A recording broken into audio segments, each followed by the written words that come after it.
Chapter 5. The Gifts. Gracie had the most peaceful rest that night. The thought of a party in her honor was so overwhelming that she could not lie still. Suddenly, the words of Armora echoed in her mind. "Don't worry, Gracie. Your parents are safe." She pondered over the event of the previous night and concluded that she must have entered a magical territory. She remembered all the novels her parents read to her. She never believed in these stories. Although Gracie is just 9 years old, she refused to believe in many mystical beings, including Santa Claus. Now it seems either these stories are real or she might be dreaming. Gracie fell asleep again, still thinking about all these. She was awoken by Armora. She wanted to know if Gracie had opened her gifts. Gracie jumped out of bed and hurriedly began to unbox her gifts. She was amazed when she opened the first box. The first box contained a very strong leather belt. The second box contained a metal shirt. The third box contained cowboy-like boots. And the fourth box contained a shiny big plate. Gracie later got to know that the shiny plate is a protective shield. There was another box which looked weird. As soon as Gracie began to open it, she heard voices like that of Evangel. However, by the time she unpacked the box, it was a big knife. Bigger than any knife she had ever seen. Gracie was startled. Her mom has warned her not to play with knives. Gracie wondered why the king gave her the knife. As she pondered over this, Armora prompted her that there were still other boxes. There was another box that had the most sophisticated headgear Gracie had ever seen. The metallic headgear was sturdy and well-built. Gracie remembered one of such at the War Museum. It is used for battle. The little girl was amused. All the gifts from the king are materials for battle. Gracie looked at the metallic headgear, which she later got to know that it is known as a helmet, and laughed out loud. "Why are you laughing?" asked Armora. "If my parents are in danger, will I be the one to fight and rescue them?" asked Gracie. Both children laughed hysterically. Suddenly, Armora turned to Gracie and said, "Your parents are very safe and happy. You need the gifts from the king to be able to go to them. These will be useful for your journey." The last box was very little and had a beautiful fragrance. Gracie thought, that must be a perfume. She carefully unpacked it, and to her surprise, it was a little bracelet with the quote, "Always speak with the king." It was a lovely bracelet, which had an awesome fragrance. Armora said, "You need to wash down and eat. Then I will dress you up for your journey to the end of the world." Gracie was startled. "My journey to the end of the world?" she asked.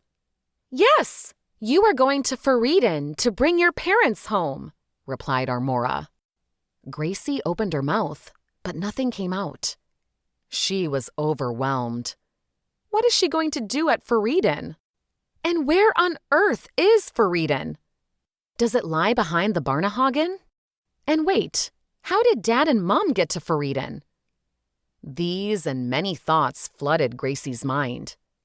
Suddenly, she remembered the note she had made in her diary about 3 days ago. She had written that she would travel to the ends of the world on her 10th wedding anniversary.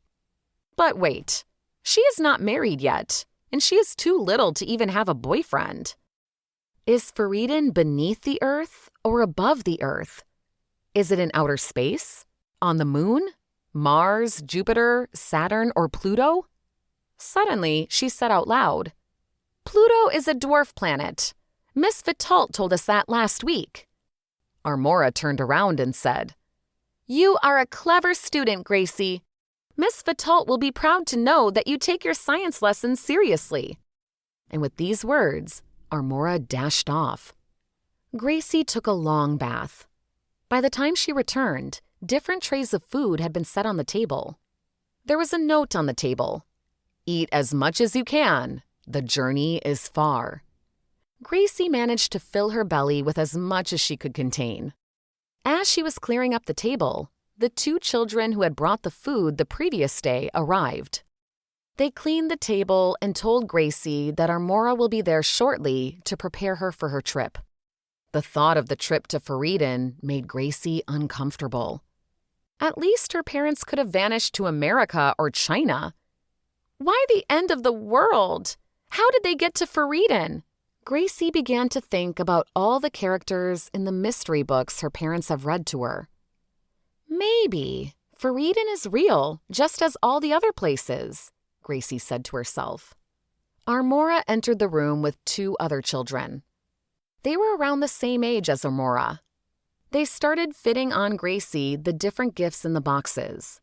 The belt, the metal shirt, the boots, the speaking bracelet, the fragrance knife, and the big shiny plate. These are the tools you will need for your journey. The bracelet will prompt you on how to use them. As soon as you leave Barnahagen, you will be directed to Foreden.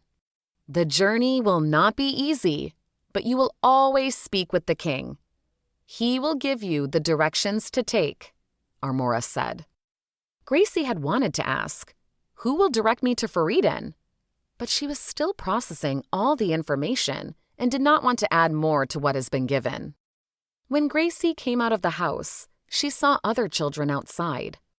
They all began to clap together for Gracie and exclaimed, "Victory belongs to Gracie. Go and conquer your fears.